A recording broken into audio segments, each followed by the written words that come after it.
The way forces act in a star to maintain its stability is surprisingly similar to the way forces act to hold this ball stable in the airstream from the hairdryer.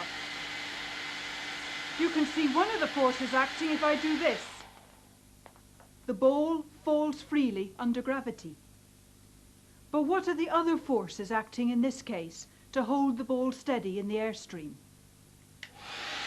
If I hold a feather in the airstream, it bends due to the pressure of the air.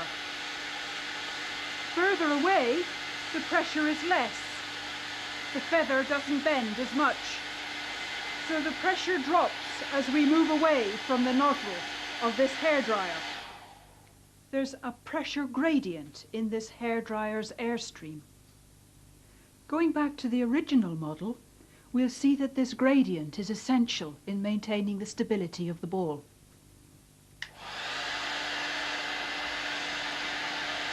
The ball takes up a position where the force due to the air pressure exactly balances the force due to gravity on the ball. And what's more, it's a stable position. If I put the ball in too low, it rises again to its appropriate level. And if I put it in too high, it drops and settles at its appropriate level. Fine. But what on earth has that got to do with a real star? Well, in a stable star, one in which there's no bulk movement of material, there's a balance of forces like that. There's a pressure gradient supporting the material of the star against the force of gravity. In most stars, the pressure is gas pressure, pressure caused by the colliding of gas particles. As the particles buffet each other, they provide a support against gravity.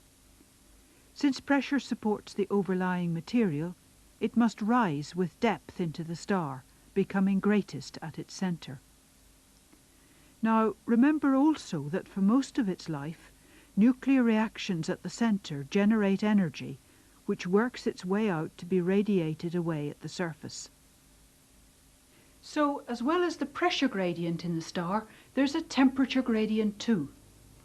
And here comes the intricate bit about stellar structure. The pressure gradient and the temperature gradient are linked. The higher the temperature, the faster the gas particles move on average, and the harder they collide. The harder they collide, the more they contribute to gas pressure. So a higher temperature at the centre of the star means a greater pressure gradient to support the overlying material.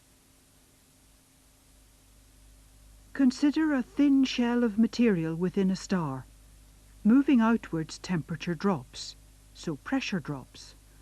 The difference in pressure is the supporting force, just as in the case of the ping-pong ball, and this exactly balances the gravitational force on the shell.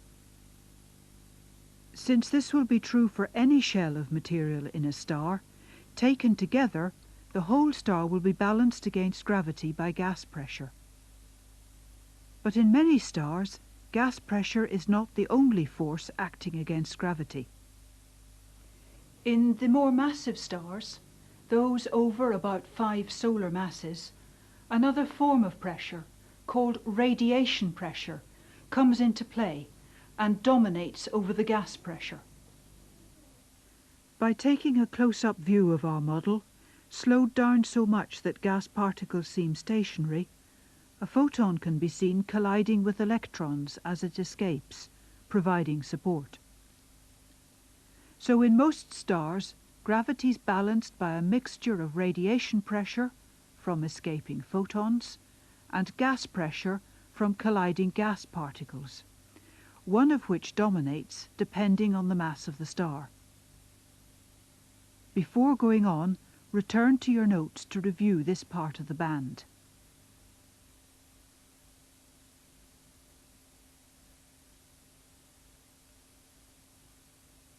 I'd like now to talk about a third kind of pressure that's important in the stability of evolved stars.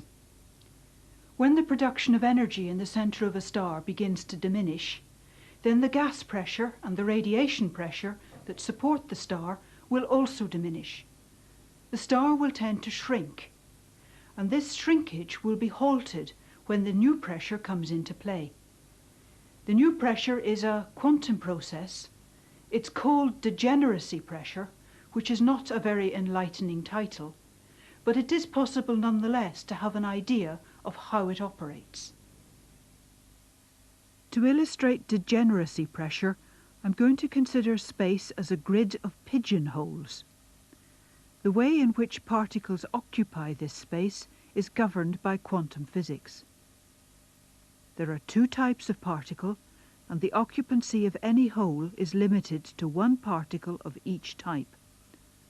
The particles will also always occupy the lowest available space. The width of the grid can be regarded as a measure of size. The height will be a measure of pressure.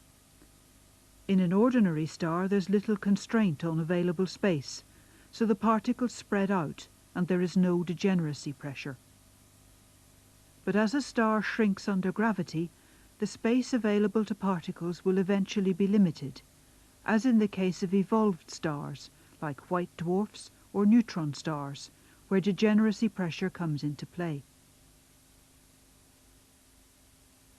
Unfortunately, this illustration does not give an impression of the sheer scale of degeneracy pressure. In fact, in a white dwarf, the degeneracy pressure is about 10,000 times the gas pressure, and in a neutron star, it's about 1,000,000 times. So temperature effects which would alter the gas pressure pale into insignificance compared with this degeneracy pressure, and you can't alter the structure of one of these stars by changing its temperature. Enormous though degeneracy pressure is, there is a limit to it. And there are some stars which are so massive that when the pressure begins to drop and the star shrinks, even degeneracy pressure is inadequate to prevent the star shrinking. We believe that these stars collapse down to form black holes.